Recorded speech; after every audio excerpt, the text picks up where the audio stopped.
whenever you had the last pep rally of the year, because so many times you don't know exactly what's going to happen, what your future is, etc.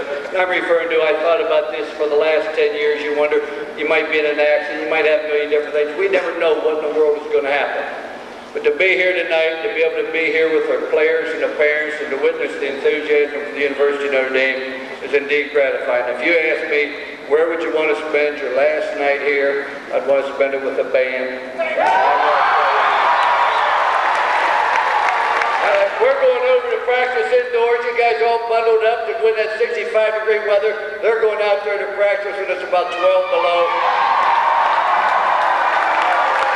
Which says you got to be smarter to be a football player than to be a band member right now. But the cheerleaders, the pom-pom squads, etc., just all the enthusiasm. To the parents, I just want to say one thing to you. Thank you for the job you did in raising these children. Thank you for entrusting them to us here at the University of Notre Dame, and I say us, because it is a Notre Dame family. To the young men, I want to say this to you. No matter how much you love your parents, no matter how much you idolize them, there's no way in this world you can love your parents half as much as they love you. And you won't understand that until you have children of your own. You'll find out it's a different type of love. You'd find out you gladly lay down your life for your child. And I'm not sure you always feel that way as a parent, but you remember what I say. There's no way you can love them half as much as they love you.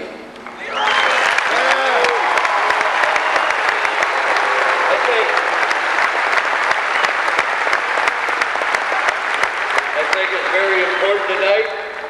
I think it's very relevant for all of us to understand we're not taking a victory lap. We aren't going around and saying, hey, let's praise everybody and everything else. We're here to play a football game, and our goal is to win that game, and then to go out and beat the University of Southern Cal, and then to go to a bowl game and beat whoever we play.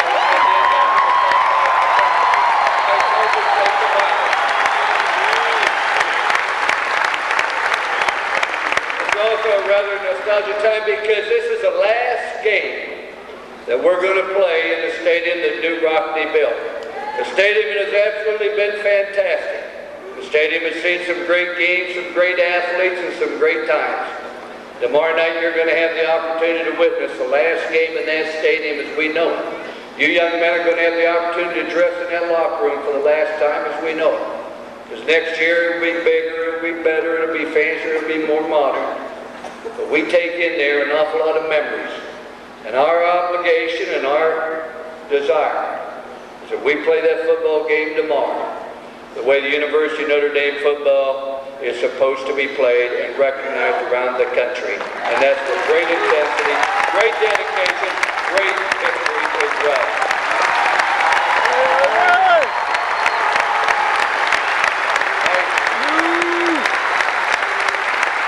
There's a lot of things I'd like to say about this team, but I think the banquet would probably be more appropriate.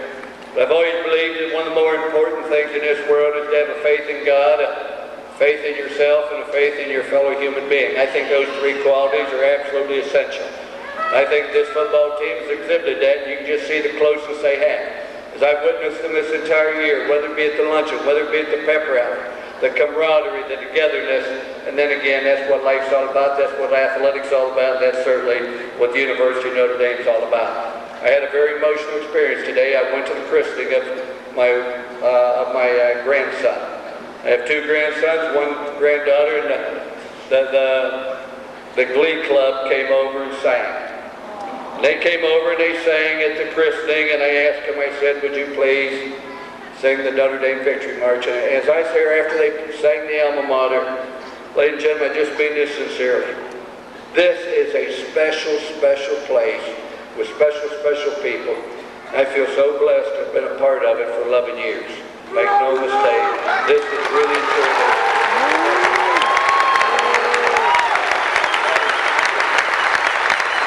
I do think,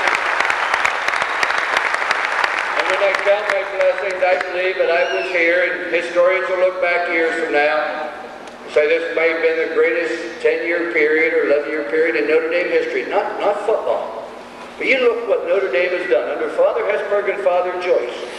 And then you look at Father Malloy, you look at Father Beauchamp, you look at the aesthetic beauty of this campus.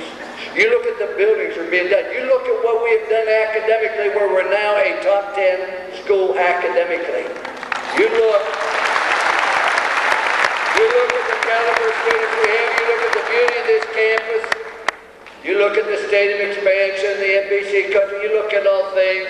And the point I make to you is this.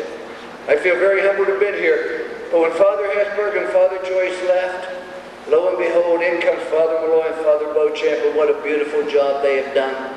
I came here under Gene Corrigan to find the athletic director. He was replaced by a very good friend of mine, Nick Rosenthal. He in turn was replaced by Mike Wadsworth, a very talented individual. And what I say to you, ladies and gentlemen, believe me, this is an outstanding place. I have nothing but the greatest respect for the people of the administration. And somebody that thinks I would run out of here or leave it because of somebody here, nobody at Notre Dame would be that small and that petty. And I thank God I had the opportunity to work here with everybody I did, and you supported them 100%.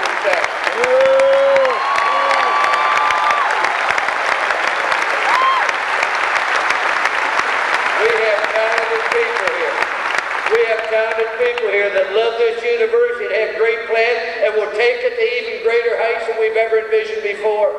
And ladies and gentlemen, whoever they name as my replacement will come in here. He will need your support, the administration's support. He'll get it, and he will do wonders. We introduced a lot of seniors, but many of those seniors will be coming back. Notre Dame has a chance to have an outstanding football team, not only next year, in the future, but you got to believe this. The good lady on the dome will take care of this university, send by the appropriate people. Our obligation is not to evaluate, not to criticize, not to condemn. Our obligation, I include me once I leave here, is to support this university, and particularly at a time of need, and we need all of you.